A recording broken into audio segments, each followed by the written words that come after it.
क्या सर मैं 20, 25, 30 नंबर से 130 नंबर तक आ सकता हूँ? 10 से 11 क्वेश्चन भी आ चुके हैं, तीनों से 4-4 चैप्टर करने हैं, 10 सेकंड के अंदर सॉल्व होता है भाई। हेलो फ्यूचर डॉक्टर्स, क्या हाल चाल है सबके। जैसे कि प्रीवियस वीडियो में मैंने डिस्कस किया था, 2 वीडियोस आएंगे जिसमें हम must do chapters of chemistry and must do chapters of physics discuss करेंगे, ठीक है। As we all know, chemistry consist of 3 things, है ना, physical chemistry, organic chemistry and inorganic chemistry, ठीक है। तो हमें तीनों से 4-4 चैप्टर करने हैं। 4 × 3 12, मतलब 12 चैप्टर मस्ट डू चैप्टर्स है। ये 12 चैप्टर आपने कर लिए, इसी में से 80% पेपर आता है, ठीक है। कौन से चैप्टर है देखते हैं हम, ठीक है। तो फिजिकल केमिस्ट्री में आपको कितने चैप्टर करने हैं? 4। इनऑर्गेनिक में 4 एंड ऑर्गेनिक में 4। देखो इन तीनों का ना अप्रोच भी अलग अलग होगा। फिजिकल केमिस्ट्री जो है वो मेजरली आपका किससे रिलेटेड होता है? फॉर्मूलाज के बेसिस पे, ठीक है। Inorganic chemistry stick to the NCERT, NCERT आपको पढ़नी है एक बार और उसके पीवाईक्यू लगाने हैं एंड एक्टिव रीडिंग करनी है। एक्टिव रीडिंग मतलब क्या? बोल बोल के रीड करना है। बोल बोल के रीड करने से क्या होता है कि जब हम वो चीज बोल रहे होते हैं ना, तो हमारे हमारे कान में आवाज जा रही होती है एंड सबकॉन्शियस माइंड को वो चीज याद होती रहती है, ठीक है। तो आपको इनऑर्गेनिक केमिस्ट्री को एक्टिव रीडिंग करना है, ठीक है।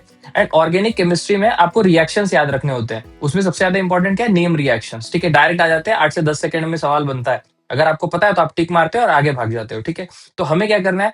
कम से कम time inorganic chemistry and organic chemistry में लगाना है और मैक्सिमम टाइम हमें फिजिकल केमिस्ट्री में देना है, तभी आप प्रॉपरली एक्सेल कर पाएंगे, ठीक है। तो क्या सर मैं 20, 25, 30 नंबर से 130 नंबर तक आ सकता हूँ? आ सकते हैं, पर बहुत ज्यादा मेहनत लगेगी, बहुत ही ज्यादा मेहनत, एक्सटेंसिवली मेहनत करना पड़ेगा। अगर आप इतना मेहनत करने के लिए तैयार है तो कमेंट में हैशटैग लास्ट लैप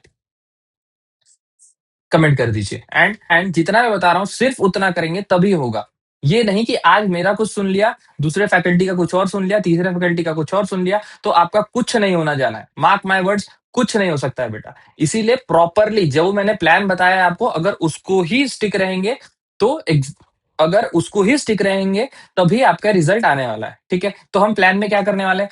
4 घंटे देना है हमको दिन का एक सब्जेक्ट को। मैंने आपको प्रीवियस में बताया था, एक शॉर्ट में रिवाइज करवा देता हूँ। 2 घंटे आपको किस में देने हैं? पढ़ने के लिए।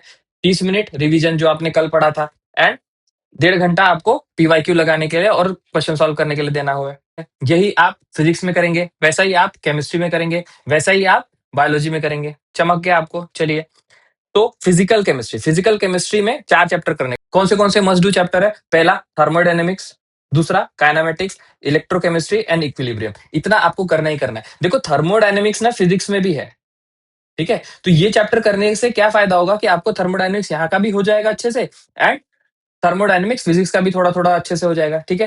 थर्मोडायनेमिक्स से आते हैं 3 से 4 सवाल, काइनेमेटिक्स से 3 से 4 सवाल, इलेक्ट्रोकेमिस्ट्री से 2 से 3 सवाल, इक्विलिब्रियम से 2 से 3 सवाल, है ना। Thermodynamics first law of thermodynamics, second law of thermodynamics से डायरेक्ट सवाल आ जाता है, काइनेमेटिक्स से डायरेक्ट सवाल आ जाता है, इलेक्ट्रोकेमिस्ट्री में सेल के ऊपर सवाल आ जाता है ना, है ना। इक्विलिब्रियम में पीएच के ऊपर सवाल आ जाता है, ठीक है। तो ये आप पीवाईक्यू करेंगे प्रॉपर। 11 क्वेश्चन आते हैं, मतलब कि 44 मार्क्स का पेपर आपका फिजिकल केमिस्ट्री से आता है। उसमें से ना 5 से 7 क्वेश्चन डायरेक्ट फॉर्मूला बेस्ड होते हैं, ठीक है। कि मतलब कि सीधा के सीधा सब कुछ दिया हुआ है, फॉर्मूला में पुट किए, आंसर आया और मार करके भाग गए, ठीक है। तो उसका क्या बनाना है हमको? फिजिकल केमिस्ट्री के लिए हमें फॉर्मूला बुक्स बनानी है, ठीक है। अब आते हैं हम ऑर्गेनिक केमिस्ट्री में। ऑर्गेनिक केमिस्ट्री में इन 4 टॉपिक्स को करना है। कौन से? पहला, नेम रिएक्शन। नेम रिएक्शन एक पूरे पेज पर लिख कर रख लीजिए, ठीक है। सेकंड, आपको क्या करना है? जीओसी, है ना, जनरल ऑर्गेनिक केमिस्ट्री। उसके बाद aldehyde, ketone and carboxylic acid, ठीक है। ये सारी चीजें कर लेनी है हमको एंड हाइड्रोकार्बन, ठीक है। इससे 2 से 3 सवाल आएंगे, 10 सेकंड के अंदर सॉल्व होता है भाई, ठीक है। तो नेम रिएक्शन को हमें क्या करना है? एक पेज पे लिख लेना है और उसे सामने चिपका देना है, ठीक है। और रोज सुबह उसे रिवाइज करना है। आपको ये समझ लेना है कि जिस दिन आपने इस पेपर को रिवाइज नहीं किया उस दिन आप अपने सिलेक्शन से एक कदम पीछे रह गए। तो आप जितने दिन रिवाइज नहीं करेंगे उतने कदम पीछे आते चले जाएंगे। ये मेंटालिटी के साथ आप इसको चिपका के रखिए एंड डेली रिवाइज करना है उसको, ठीक है। जीओसी से 4 से 5 सवाल बन जाते हैं, अलियाइड कीटोन से 3 से 4 सवाल बन जाते हैं, हाइड्रोकार्बन 2 से 3 सवाल बन जाते हैं। तो टोटल 9 से 11 क्वेश्चन बनते हैं और डायरेक्ट 6 क्वेश्चन बनते हैं। डायरेक्ट मतलब कि सीधा सीधा दे दिया जाता है, रिएक्शन देता है, आपको पूछता है कि प्रोडक्ट क्या बनेंगे या फिर यहाँ पर रिएजेंट कौन सा होगा, आप मार्क किए, 10 सेकंड के अंदर भाग गए आगे, ठीक है। तो यहाँ से आपके 36 नंबर बन जाएंगे, ठीक है। अब हम आते हैं ऑर्गेनिक केमिस्ट्री में। ऑर्गेनिक केमिस्ट्री में मैंने आपको क्या बोला कि एक्टिव रीडिंग करनी है, सिर्फ एनसीईआरटी पे स्टिक रहना है, आजू बाजू अब नहीं भागना है। एनसीईआरटी को एक्टिवली रीड करना है, मतलब कि बोल बोल के रीड करना है, ठीक है। और आपको जो चीज लगता है वो आप नोट डाउन करके रख सकते हैं। क्या क्या आप पढ़ेंगे? Periodic table, DNF block, coordination compound and chemical bonding. Chemical bonding आपको पढ़ना ही पढ़ना है, मस्ट। कभी कभी क्या होता है ना, देखो 5 to 7 क्वेश्चन तो आते आते, कभी कभी पता है क्या होता है, 10 से 11 क्वेश्चन भी आ चुके हैं। आप सोच लो, एक इकलौता चैप्टर 44 नंबर देके जाएगा, 40-44 नंबर, तो बहुत बड़ा चैप्टर है, ठीक है।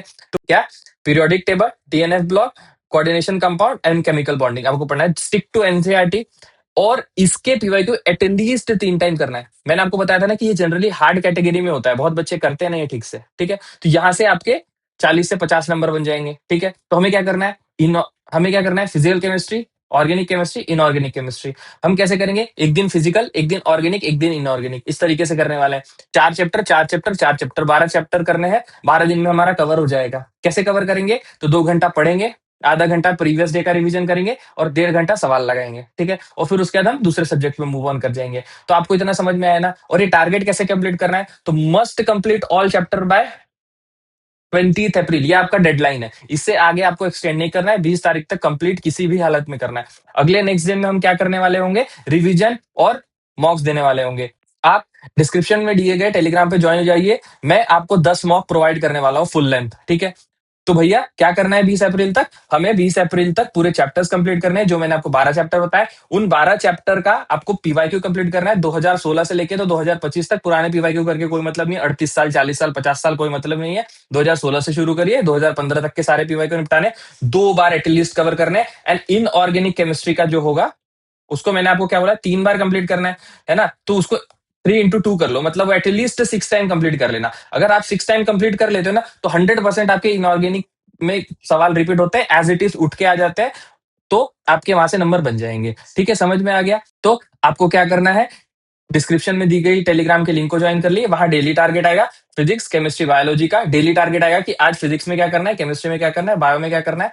आप जितना मैं बताऊंगा उतना ही फॉलो करते रहेंगे, 100% आपके नंबर आने जा रहे हैं। 2016 से लेके तो 2025 तक के पीवाईक्यू करने हैं। One shot video of biology, जो मैं टॉपिक देने वाला हूँ उस दिन पढ़ने के लिए, उस दिन उसका वीडियो लेक्चर भी आ जाएगा। एंड इस टेलीग्राम ग्रुप पे हम क्या करने वाले हैं, हर संडे को एक चिट चैट सेशन रखेंगे 1 से 2 घंटे का, जिसमें आपके सारे क्वेरी का मैं आंसर करूंगा डायरेक्ट, ठीक है। तो मेहनत करते रहिए, लगे रहिए, बहुत मेहनत करने से हो जाता है। मिलते हैं नेक्स्ट वीडियो में फिजिक्स का स्ट्रेटेजी लेके, तब के लिए खम्मा गणी, जय हिंद, जय भारत।